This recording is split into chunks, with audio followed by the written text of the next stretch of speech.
नमस्कार दोस्तों, एक बार फिर से आप सभी का बहुत बहुत स्वागत है ताजा खबर में।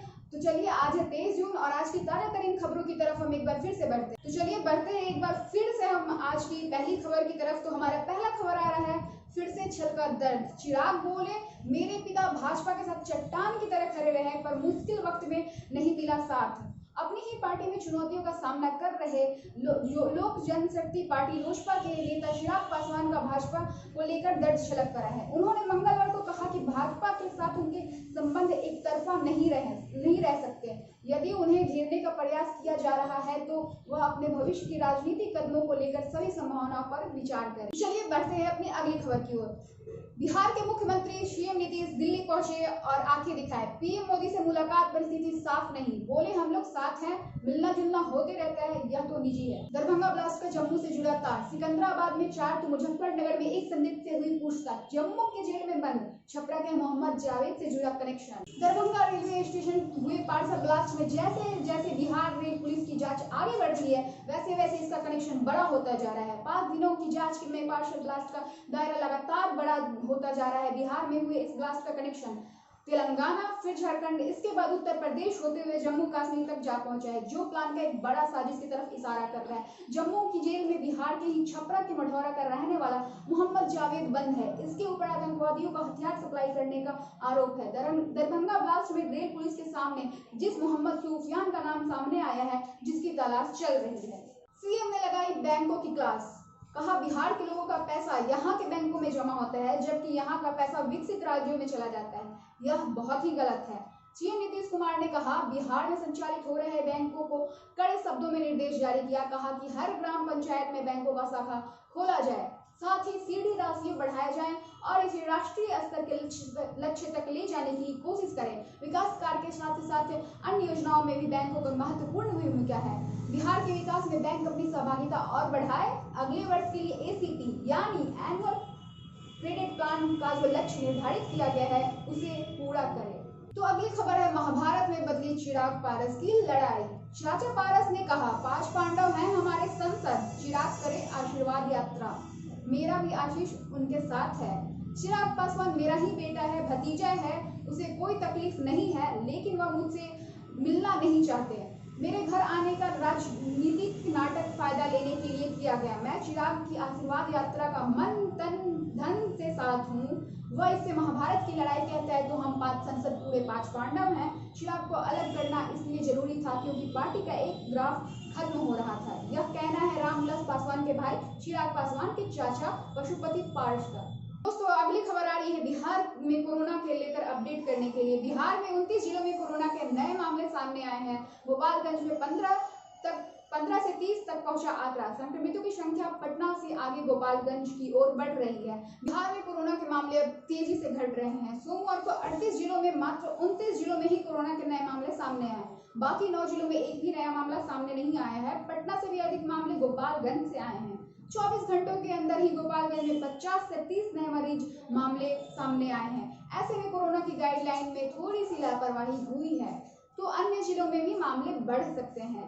कोरोना की अगर हम लिस्ट की बात करें तो कोरोना के नए मामले में टॉप 5 जिला में है गोपालगंज में 30 मरीज, पटना में 27 मरीज, जमुई में 20 मरीज, नालंदा में 20, पूर्णिया में 18, समस्तीपुर में 12 और जिस जिलों की हम बात करें तो वहां 10 का आंकड़ा अभी तक पार नहीं हो पाया है। उन जिलों में आते हैं अररिया 6, अरवल 1, बांका 1, बेगूसराय 7, भागलपुर 4, भोजपुर 4, दरभंगा में 8, पूर्वी चंपारण 4, गया 6, कटिहार 4, खगड़िया 9, किशनगंज 4, लखीसराय 9, मेदिनीपुर 5, मधुबनी 4, मुंगेर 3, मुजफ्फरपुर 7, सारण 7, शिवहर 7, सीतामढ़ी 2, सिवान 8, सुपौल 8, वैशाली 3। वहीं अगली खबर आ रही है बिहार के शिक्षकों से जुड़ी हुई। CTET 2019 रिजल्ट पर कंफ्यूजन। रिजल्ट के 3 महीने बाद मेरिट लिस्ट जारी, क्वालिफाइड नंबर वाले बाहर। 12 मार्च को शिक्षा मंत्री ने कहा था जितनी सीट उतने ही लोग ही पास। CTET 2019 के पेपर 1 और पेपर 2 का फाइनल रिजल्ट और मेरिट लिस्ट जारी होते ही अभ्यर्थियों में आक्रोश पैदा हो चुका है। नौकरी पक्की समझ रिलैक्स मूड में गए अभ्यर्थी अब परेशान हो उठे हैं। उनकी परेशानी के कारण बिहार बोर्ड की गलत बयानी माना जा रहा है। दरअसल हुआ यह है कि एग्जाम में क्वालिफाई किए गए कई अभ्यर्थी मेरिट लिस्ट से बाहर कर दिए गए हैं, जबकि पहले खुद शिक्षा मंत्री ने ही विजय चौधरी ने लेकर अफसर तक ने बताया था कि जितनी सीटें हैं उतनी लोग क्वालिफाई हो। खबर जुड़ी है हमारी बिहार से। बिहार के गांव की नई सरकार का कंफ्यूजन दूर। पंचायत के नगर निकाय में शामिल हुए क्षेत्र के प्रतिनिधियों को परामर्शी समिति में नहीं मिलेगा स्थान। सरकार ने जारी किया नया फरमान। बिहार में त्रिस्तरीय पंचायत चुनाव को टाल दिया गया है। ऐसे में सरकार ने परामर्शी समिति बनाकर पंचायतों में विकास के काम को जारी रखने के लिए बीच का रास्ता निकाला है।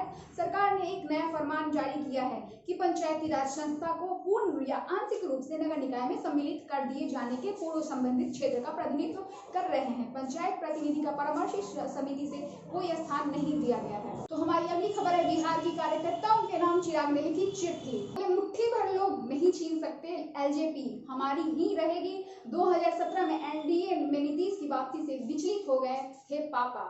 राजनीति तौर पर शुरू हुई लोक जनशक्ति पार्टी की लड़ाई अब कानूनी तौर पर भी चलेगी। पार्टी को अपने पास बनाए रखने के लिए चिराग पासवान हर स्तर पर लड़ाई करने को तैयार है। अपने बगावती चाचा और सांसदों को करारा जवाब देते हुए चिराग ने कहा कि मुट्ठी भर लोग उनका कुछ नहीं बिगाड़ सकते। लोजपा पार्टी हमारी थी, हमारी ही रहेगी।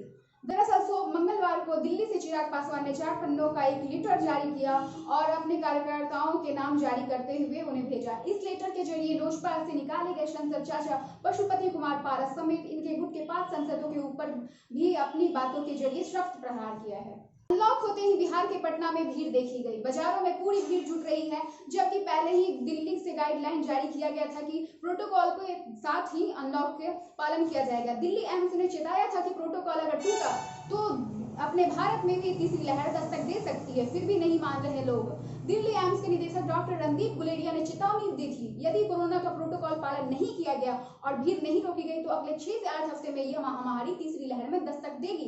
लेकिन इस बड़ी चेतावनी के बाद भी लोग नहीं संभल रहे और भीड़ इकट्ठा कर रहे हैं। बाद में भी पटना की कोरोना की गाइडलाइन का कोई असर नहीं दिख रहा। अनलॉक होते ही बाजार में भीड़ के बीच प्रोटोकॉल टूट रही है। भीड़ में हर इंसान खुद के लिए कोरोना संक्रमण का खतरा लेकर घूम रहा है। अगली खबर बिहार की है, बोले मंत्री पद के पीएम के सामने घिघियाने जा रहे हैं। भड़की जेडीयू का पलटवार। जो अखबार की कतरन पर राजनीति करते हैं वे ना ही बोले तो अच्छा होगा। सीएम नीतीश कुमार दिल्ली के दौरे को लेकर बिहार की सियासत तेज हो चुकी है। बिहार के विपक्षी नेता नीतीश कुमार पर हमलावर हो गए हैं। सीएम नीतीश कुमार मंगलवार को दिल्ली पहुंच गए हैं। जेडीयू के नेताओं की तरफ से यह कहा जा रहा है कि दिल्ली में वो अपनी आंखों का इलाज करवाने गए थे। हालांकि इसके सियासी मायने नहीं निकालना चाहिए। हालांकि चर्चा यह भी है कि सीएम नीतीश कुमार दिल्ली जाकर पीएम मोदी से भी मिलेंगे। खबर है बिहार से, नर्सिंग स्टाफ को कोरोना काल में बनाया गया पहले वॉरियर, अब कहा खाली करो आवास। पहले तो जब अपना काम निकलता बाहर में जाए जनता, आपने कहावत तो जरूर ही सुनी होगी। यहाँ वही काम किया गया है। जब कोरोना बहुत ज्यादा बढ़ रहा था तब उनको आवास दिया गया और जब अब कम होने को आया है तो उनसे आवास खाली कराने के लिए लेटर जारी कर दिया गया है। कोरोना का संक्रमण कम होते ही Patna medical college and hospital ने एक ऐसा आदेश जारी किया है जिससे हड़कंप मच गया है। नर्सिंग स्टाफ को हॉस्पिटल खाली कराने के आदेश से बवाल मच चुका है। कोरोना के डर से बाहर किराए पर कमरा नहीं मिल रहा है और पीएमसीएच ने आवास खाली कराने का अल्टीमेट दे दिया है। इससे नर्सिंग स्टाफ में आक्रोश बढ़ रहा है। सुप्रिंटेंडेंट को पत्र लिखकर उन्होंने कहा इससे ड्यूटी में भी परेशानी हो सकती है, जिसका असर मरीजों पर पड़ेगा। कैंपस में रहने की व्यवस्था कराने के बाद पुराना आवास खाली कराया जाए। गया जमुई सहित 6 जिलों में भारी बारिश का अलर्ट। बाकी 32 जिले हल्की से मध्य स्तर की वर्षा हो सकती है। गंगा की रफ्तार थम चुकी है। फिलहाल बिहार में मानसून पूरी तरह से सक्रिय है। पिछले 1 सप्ताह से पूरे राज्य में रुक रुक कर बारिश हो रही है। इससे तापमान में भी गिरावट दर्ज की गई है। मौसम विभाग के अनुसार अभी अधिकतम तापमान 6 से 7 डिग्री के लगभग में रह सकता है। बुधवार से 2 से 3 डिग्री तापमान बढ़ सकता है। वहीं मौसम विभाग ने लगातार तीसरे दिन मंगलवार को भी बिहार के 6 जिलों में भारी बारिश और बाकी 32 जिलों में हल्की मध्य बारिश के साथ वज्रपात को लेकर अलर्ट जारी किया था। खबर है 21 विभागों के 96 भवनों का उद्घाटन। बिहार सदन बनाना बड़ी उपलब्धि माना जा रहा है। बोराया कोठी के पूर्व विधायक सत्यदेव सिंह ने दिल्ली में बिहार सदन के निर्माण होने पर खुशी जाहिर की है। साथ ही उन्होंने कहा कि बिहार के मुख्यमंत्री नीतीश कुमार भवन निर्माण विभाग के अंतर्गत निर्मित 21 विभागों के 196 भवनों का उद्घाटन किया गया है। अगली खबर है बिहार की गया की। रेप के आरोपी डीएसपी के खिलाफ पत्नी बनी दामनी। गया कोर्ट में दर्ज कराया बयान, बोली पीड़िता को न्याय दिलाकर ही दम लेंगे। 2017 में भी आवाज उठाई थी, तब वो बच निकला था। गया की नाबालिग लड़की से दुष्कर्म मामले में आरोपित व फरार चल रहे सीनियर डीएसपी कमलकांत प्रसाद के मामले में उनकी पत्नी अनंत तनुजा ने कोर्ट में अपना बयान दर्ज कराया है। मंगलवार दोपहर बाद वह जिला व्यवहार न्यायालय पहुंची और उन्होंने 164 के तहत अपना बयान दर्ज करवाया। कोर्ट में बयान दर्ज कराने से पूर्व उन्होंने बताया, इसी जिले की लड़की ने खुद आपबीती सुनाई थी 2017 में। हमने इसके विरुद्ध आवाज भी उठाई थी और उस वक्त के महिला थाने में सूचना भी दी थी, लेकिन उस वक्त तब डीएसपी ने अपने पावर का गलत इस्तेमाल करते हुए उस मामले को दबा दिया था। चलिए दोस्तों, इसी के साथ बढ़ते हैं अपनी अगली खबर की ओर। अगली खबर आ रही है सारण से। सारण में तेज रफ्तार बुल्लेरो ने 25 साल के बाइक सवार को रौंदा। हादसे में एक की मौत, दोस्त घायल। सारण के लालापुर सलखुआ स्थित बुधा बाजार के पास की यह हादसा है, जिसमें 25 वर्षीय युवक की मौत हो चुकी है। तो अगली खबर है समस्तीपुर में। समस्तीपुर में विवाहिता की गोली मारकर की गई हत्या। 20 साल की रानी को अपने ही घर में बुलाया और फिर कनपट्टी पर दाग दी गोली। 5 साल पहले शादी हुई, 3 साल से जारी था तलाक का केस। समस्तीपुर के सराय रंजन थाना क्षेत्र में कबड़ा चौक के पास अपराधियों ने एक युवती को गोली मारकर हत्या कर दी है। मृतका की पहचान थाना क्षेत्र के कड़िहारा निवासी संजीव कुमार मिश्र की पुत्री रानी कुमार 20 वर्षीय रूप में की गई है। घटना की सूचना पर पहुंची पुलिस मृतका के शव को कब्जे में लेकर पोस्टमार्टम के बाद उसके परिवार वालों को हवाले सौंप दिया है। एक खबर है बिहार की। ड्राइवरों ने नौकरी बचाने की लगाई गुहार। कॉन्ट्रैक्ट पर काम कर रहे ड्राइवरों का सवाल, 11 सालों से पुलिस विभाग में कर रहे नौकरी, अब क्यों हटाया जा रहा। पटना जिले में पिछले 11 साल से पुलिस विभाग में संविदा पर कार्य कर रहे हैं ड्राइवरों ने डिप्टी सीएम रेणु देवी और मुख्यमंत्री नीतीश कुमार से अपनी नौकरी बचाने की गुहार लगाई है। पुलिस विभाग में नियमित रूप से चालकों की बहाली की जा रही है और संविदा वालों को हटाया जा रहा है। संविदा पर काम कर रहे ड्राइवरों ने इसका विरोध किया। दोस्तों, ये थी आज की ताजा तरीन खबरें, और ऐसी खबरों के साथ जुड़े रहने के लिए हमारे चैनल को सब्सक्राइब कर ले अगर आपने अभी तक नहीं किया है। तो साथ ही अगर आपको वीडियो पसंद आई हो तो लाइक और शेयर जरूर करें, और इससे आगे जुड़े रहने के लिए हमारे चैनल के साथ बने रहें।